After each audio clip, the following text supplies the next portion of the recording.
Who wants?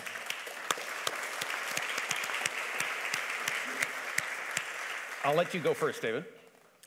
I think that this is a profound and important question. And one of the things we know is that our senses it's effects on our senses that we are picking up when we perceive colors or flavors. There are no colors in nature. It just has to do with the interaction between electromagnetic fields, for example, and our perceptual apparatus. So, and different species don't experience color, and that points to the way in which this element. So, in that regard, yes, sort of these things, color, flavor, and so forth, are creations of the brain. I guess that my point was that at the same time, they are embedded in objects that we transact in terms of, and that therefore food, especially, is a medium of exchange which unites people in a particular way and has meaning for them. I guess that was really my point, that it's because these sensations have meaning, the meaning that curry has in India, or the meaning that chili has in Mexico, that they are part of the world. Indeed, I was trying to show how heat, such as you find in Chile, but also in the whole cosmology of the Tzotzil, gives their world meaning, gives their world direction, and makes, indeed, the world make sense, literally, for them. So my point is actually growing out of a double sense in the word sense itself. Sense refers to both sensation and signification, both feeling and meaning. You talk about the sense of a word as well as one of the five senses or what have you. So it's that idea that these items are meaningful that I think we need to explore more fully. And that is really the challenge for the design professions. Not just to come up, this was beautifully sort of expressed by Mariah this morning, with an endless new range of products, but actually to begin to construct for us experiences that might be ephemeral, but that have sort of sensations, bring together sensations that are meaningful. So my response to the question is that flavor, yes, it's subjective in the sense that it's an effect of certain physical processes on our sense organs. It has no reality in itself, but at the same time we imbue these sensations with meaning, and as a result of that process, we make sense of the world, and that process of making sense of the world is what in turn makes the world inhabitable. So I find very interesting what you described in terms of the unhinging of flavor from nutrition, from substance. And you put in a very striking fashion how flavor is just air. Okay, where is the value in flavor? But your argument is that actually flavor provided an index of certain sort of features of the natural world that were important to not a balanced diet, but to, in some way, sort of the functioning of different creatures. And when those came unhinged, then you have arguably the obesity epidemic, and you have all of the, I have to close these up, they're attacking me. You have this sort of kind of unhinging that you describe. What would be the solution to that unhinging is one of the questions that needs to be addressed, and I'll come back to that later. But Gordon, your sense of, you've argued very persuasively that flavor is in the brain, a creation of the brain. No, I have the solution. Okay. For both of us. Okay. Kurt, kan du lige skifte til min computer? Is Kurt back there? So now you He's supposed to shift to my computer. Aha, det er godt. Vi er på. Vi er klar.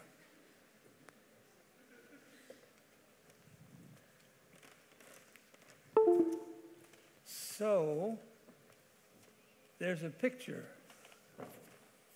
that has the answer. Why didn't you show it earlier? I did. I did. So, as we said, nothing in biology or psychology makes sense in the light, except in the light of evolution. And so what Richard Wrangham has studied is how human diets made humans humans, and that was because they controlled fire so that they could cook food that would give high energy with a minimum time, so they could have time to develop all that went with human culture. And this happened, as I said, this enabled the human brain then to become the size that it has, demanding a large proportion of the energy that the body actually uses. So that's the brain part.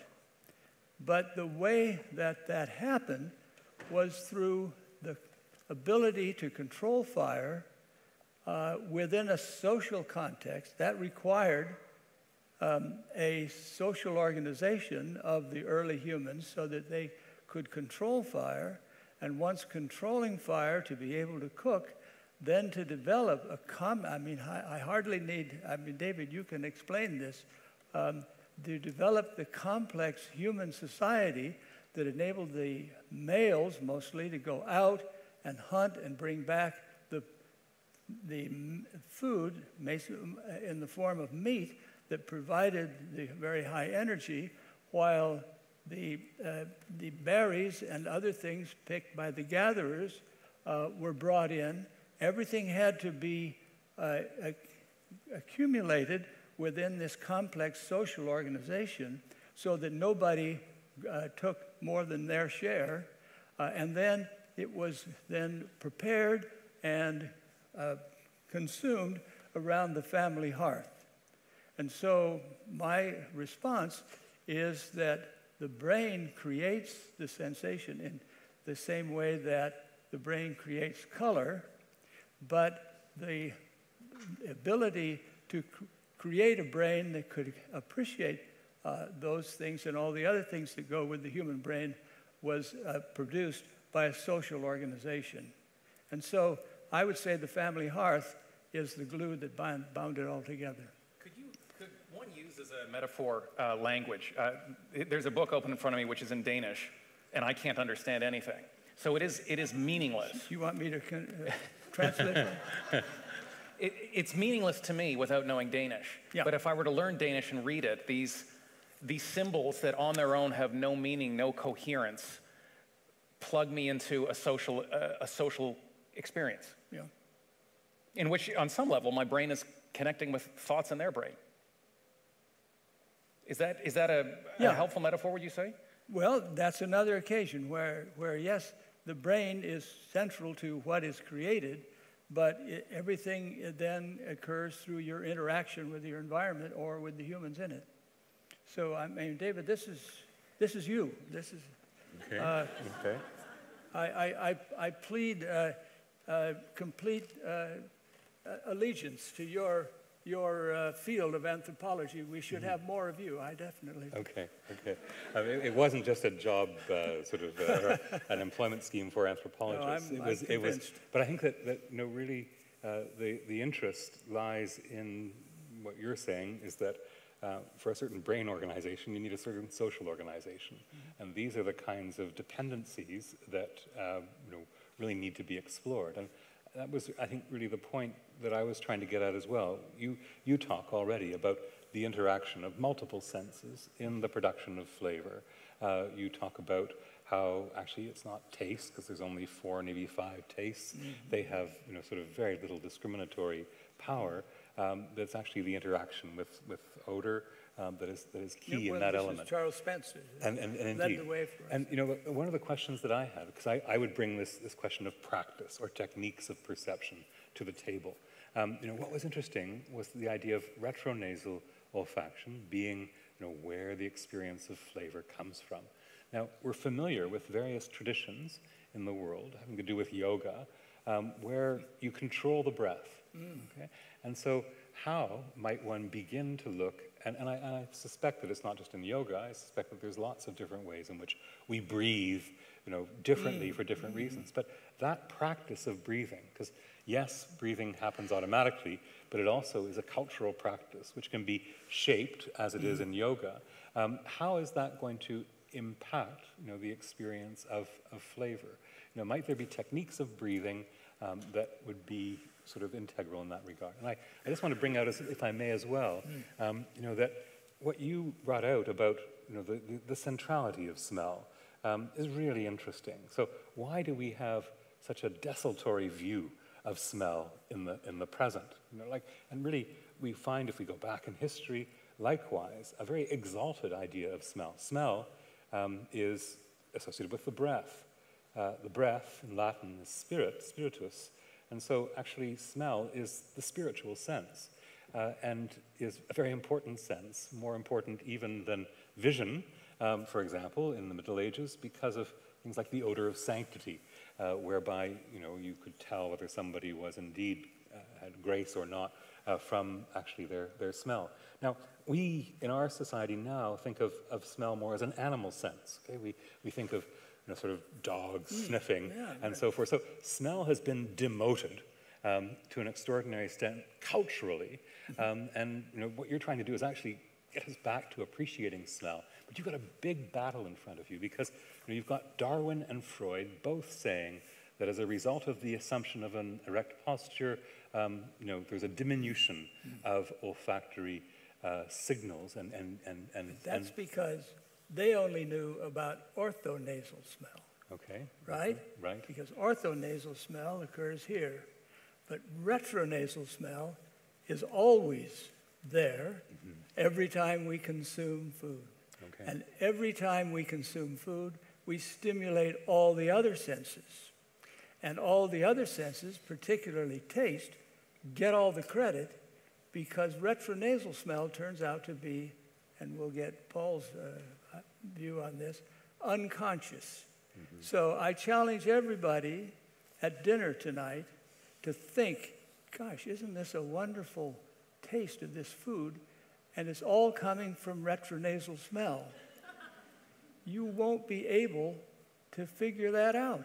You will never identify how breathing out gives you the flavor of the food you're eating because it's a completely concealed, unconscious contribution. And maybe Paul and others, Charles, could comment on this. And that's why I think it's so hard for us to understand that the important role that it has played in human evolution and plays in our current life. And there's even some details, I think, in your book that I would like to reiterate. The sense of smell gets knocked around a lot. People say that our ability to smell has decreased. We're always talking about how bad humans are at smelling compared to bloodhounds and carp and things like that.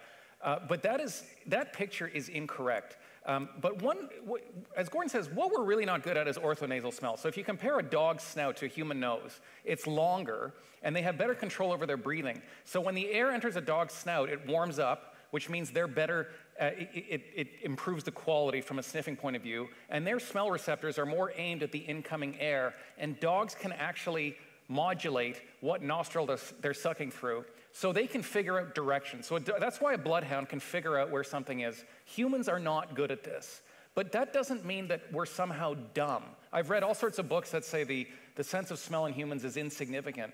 Our ability to savor food, the only animal I've heard of that has the same ability to experience food in the moment as humans are bears, because they apparently have this sort of enhanced retronasal olfaction. It's also interesting that they're omnivores, like we are. They're opportunistic. They're looking for anything they can eat. And that probably tells us something important about our own history when you think of all the environments that humans have colonized and the vastly different kinds of food that we eat. So it's not that I don't think smell is unimportant. When you think of things like the spice roots, that's mainly adding retronasal qualities to food. Certainly chili peppers add spiciness. And there were many lives lost and many people forced to live a horrible existence so that wealthy Europeans could experience improved retronasal olfaction. So I think it's a big driver. We're just not aware of it until today. So smell turns out to be more than one sense. It's got these two facets to it. Interestingly, when we go back in history, we see it having an important role as the spiritual sense, and not just the animal sense. And I'd like to lay part of the blame for this, at least, on Freud, who himself had a nasal complex, which can be established in various ways.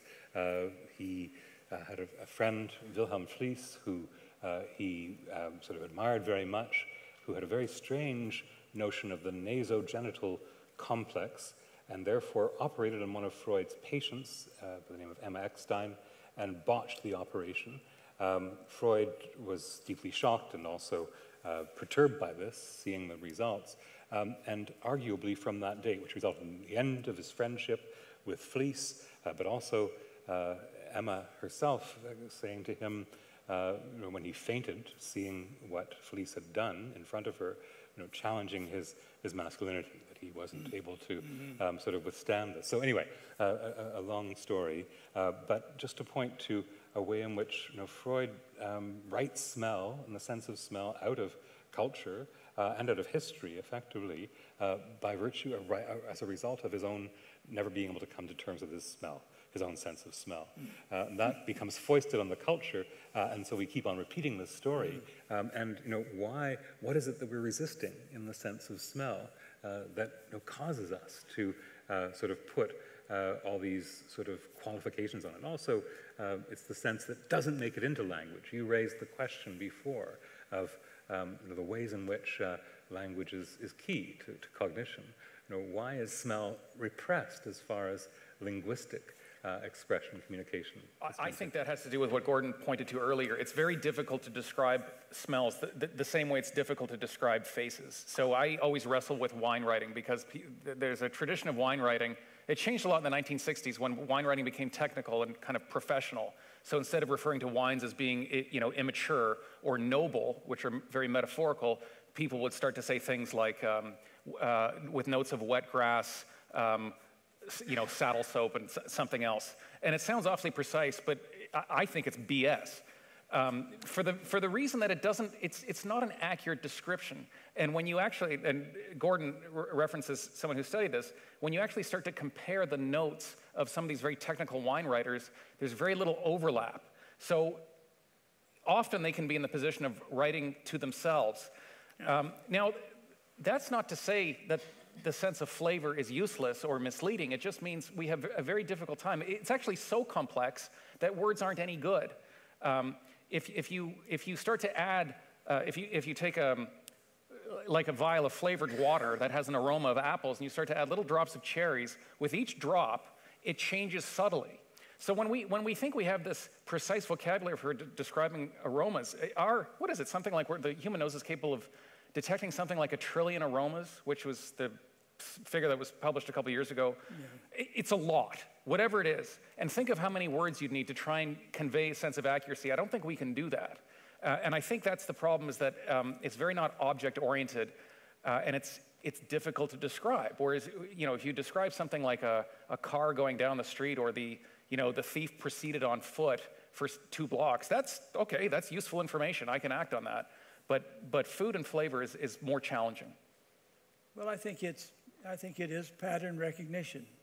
If you accept the evidence that the stimulating molecules are represented by activity patterns that change not only spatially between them, but also temporally, then I think we all agree that spatial patterns are extremely difficult to, they're extremely easy to identify, but extremely difficult to explain in words.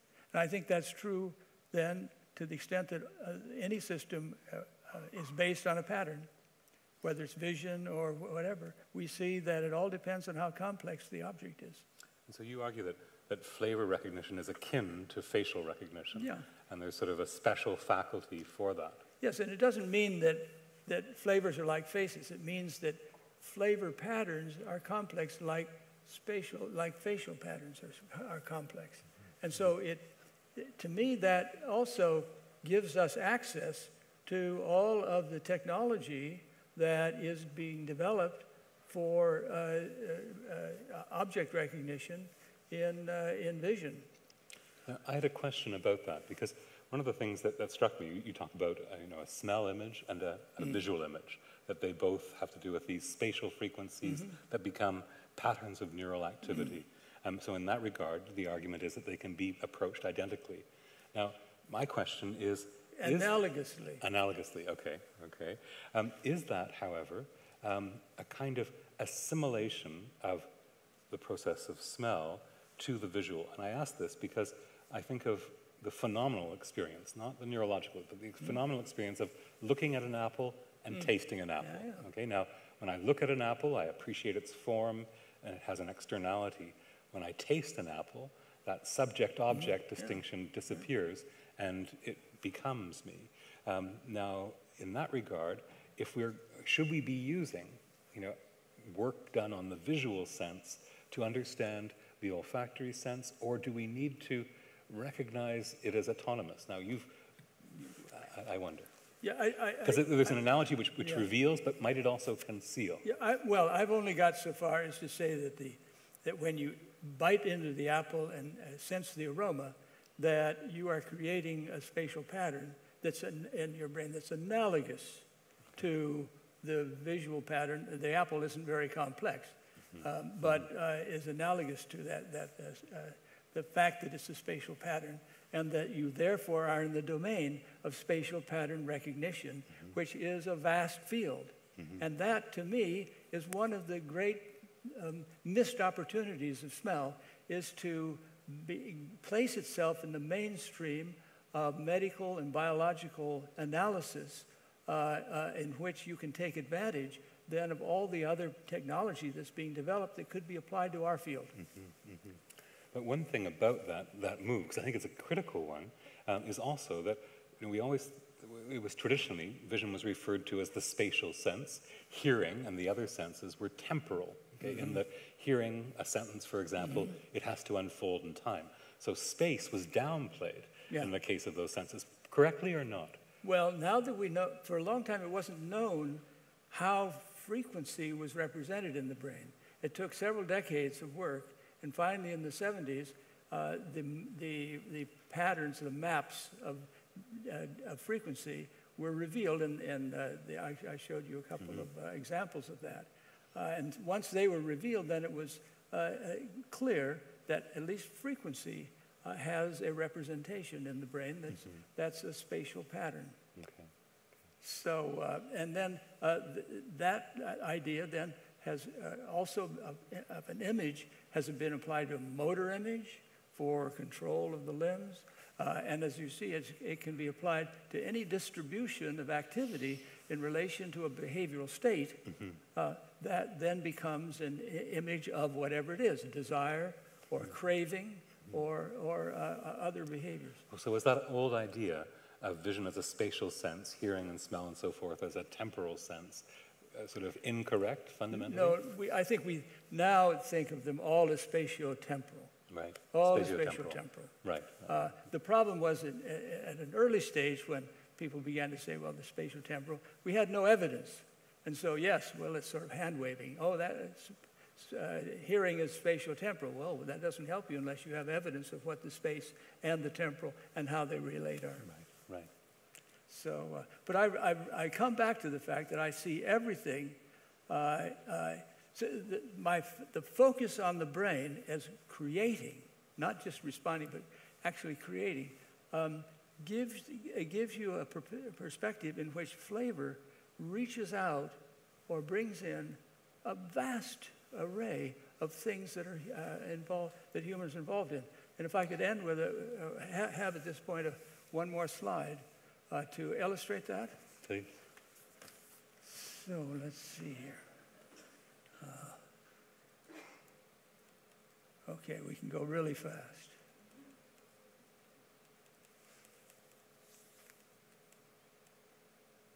So, here is the idea of a new vision for the science of flavor, based on this, what I've just said. that nothing in biology makes sense except in the light of evolution, and that nothing in neuroscience of flavor makes sense except in the light of behavior, and that human relevance then is from before birth to old age, something that flavor dominates at every stage. And this applies both to first world cuisines and to the third world hunger that plague the world, that multiple brain circuits are involved, not just simple ones, but sensory, motor, cognitive, emotional, language, pre- and post-ingestive behaviors, hormonal and metabolic circuits. That animal research is key, as well as human research, in understanding the mechanisms of brain and body behavior, that we haven't even talked, other than obesity, about medical and dental benefits, eating disorders. Mark has talked about obesity and diabetes. We have addictions. We have oral health. I've been at meetings where dentists are as much interested in flavor as we are. And when you mentioned smoking as the primary cause of death, it reminded me of how smoking was advertised, at least in my day. Lucky's taste good like a cigarette should. There was taste. Well, they add flavorings to cigarettes. Yeah. It's almost every cigarette you can buy has flavorings added to it. So everyone thinks it's the Virginia tobacco or something, but they are flavored just the way Doritos are flavored. Yeah, and so craving for cigarettes is not just nicotine, but it's craving for the flavor that draws you to it. We're involved in food activism, sustainable diets, anti-poverty policies, responsible agriculture. This all has flavor at its core. And then the public and food producers have a common goal.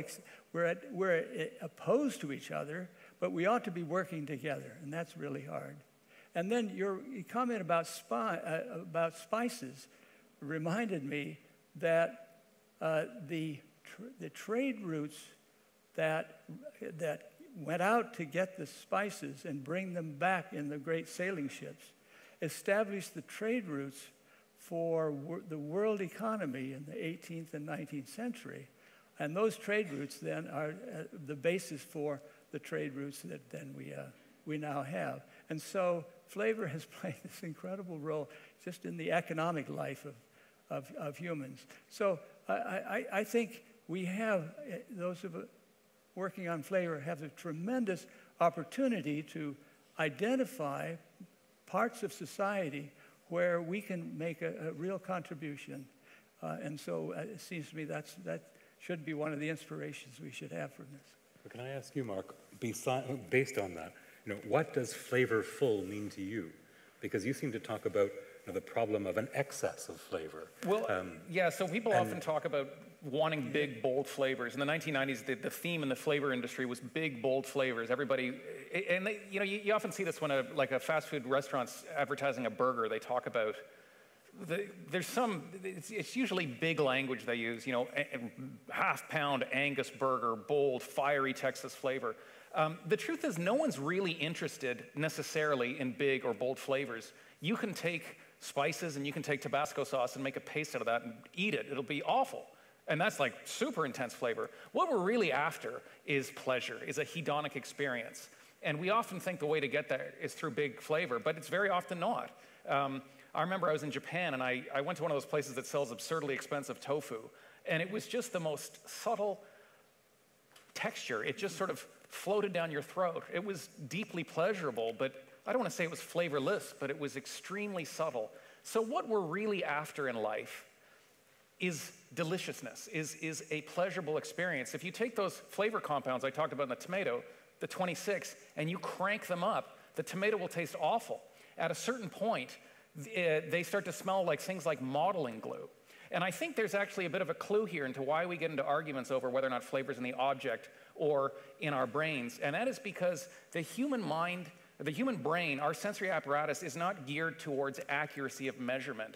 It's geared towards fitness from an evolutionary point of view, which is why we're not as good as a gas chromatograph as to say exactly how much cis-3-hexanol is in the tomato or in the carrot.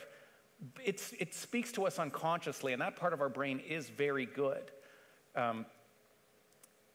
But in terms of thinking about all this, the science of it is fascinating, but behaviorally, what we're all after is pleasure. But I think if I can, well, Paul Rosen has actually talked about how one of the ways in which we resolve the problem of being omnivores and therefore able to eat anything, everything, we resolve some of the anxiety by having a certain flavor complex. And it's sort of chilies in Mexico, it's curry in India, but there are ways in which you can harmonize and reduce the novelty and therefore the anxiety surrounding eating things by having a sauce that unifies them, that gives them some kind of harmony in that way. And what I would like to add to that account and also to what we talked about in terms of flavor is, again, this semantic dimension and the way in which the key flavors will sort of agree with the cosmology. So let me just say of one of the interesting things about chilies and about that kind of heat is that it's both painful and it can alleviate pain. And out of that, we know that from various ointments that use it, but it's out of that paradox that it becomes good to think in another kind of way. The curry that is so perfectly blended that you can't sort of distinguish any of the 20 or 30 different ingredients goes along with an idea of the unity and multiplicity of the cosmos. And I would like to suggest that not only is food on our brain, not only is flavor on our brain, but it's also pervades our minds in ways that Charles Spence was describing earlier, where this is the way in which, again, it takes multiple angles from which to process and grasp it. So I think that, again, the semantic field of different flavors is an area that demands attention. But in the food industries, in the food sciences, what you've got is just hedonic tests and discriminative tests, and there are no semantic tests to speak of. Whereas semantics, can have implications. Just as an example, there was an experiment done regarding a facial tissue. And the idea was that, well, how can we make it more attractive, smell more fresh? Well, why not try pine scent? Because pine is very refreshing. And what they found, though, is that people complained between the two samples, one pine-scented, one not, that the pine-scented one, even though it was identical, was rougher. And why was that? Well, because pine needles are kind of prickly and therefore rough. And therefore, yes, it was a good idea to suggest the idea of freshness, but there were other sensory associations that came along with that. And I think that it's following up on those sensory associations, following up on sensory paradoxes, like the uncanny way in which chilies are both hot and can actually, painful and can relieve pain, that, and dentistry used to rely on that in terms of putting cloves and chilies and so forth on teeth when they were being operated on, that we really need to go. And again, that demands the skills of an ethnographer. To go out and find these meanings, sometimes bizarre, sometimes wrong-headed, but nevertheless revealing that people attach to things. I can think of one Western example of that, though, this idea that, I guess this cosmological sense that flavor is a pathway to the true properties of things. And there's a little story I tell in my book. There's a place in Philadelphia called the Manel Center where they do a lot of research into taste and smell. And at one point, the former head, a guy named Gary Beecham, was asked by a British company that had changed the formula for their flu medicine. They changed from the ingredient that's in Tylenol to the ingredient that's in ibuprofen. So they went from acetaminophen to ibuprofen. And there was all these complaints. Everybody said it doesn't taste the same, it tastes too bitter. So this company brought it to Manel and said, can you help us out? So they sat down and actually just tasted Advil. They crunched it up. And what they found was that there was caused this peculiar burning sensation in the back of the throat. And I don't know if they were able to help this company figure it out other than say, it's not bitterness that's your problem, it's this throat itching. Then a few years later, Gary Beecham went to a conference in Sicily, and one of the guys there was a physicist, but he made his own olive oil. And they did an olive oil tasting, and Gary Beecham tasted this olive oil and immediately experienced this itching in the back of his throat, and he said, this reminds me of Advil. And Gary told me the story, and I can't remember the name of the scientist, but there was somebody in the 50s who thought that chemicals that are experienced the same way have similar chemical properties. And what Gary was intrigued by was that there was this similar thing going on with olive oil as there was with Advil. And what he found is that there's a chemical in these grassy, throat-scratchy olive oils called oleocanthal, which in fact, it brings out the same sensory experience, which is this kind of scratch at the back of your throat, this desire to cough, and it is also an anti-inflammatory. So this is one of the theories that why olive oil is good for you, is it's like taking a low-dose aspirin every day. But that also resonates with this Indian idea that flavor is not just a clue to what you like, but a clue to some actual aspect of reality. So I think we're out of time. Time up.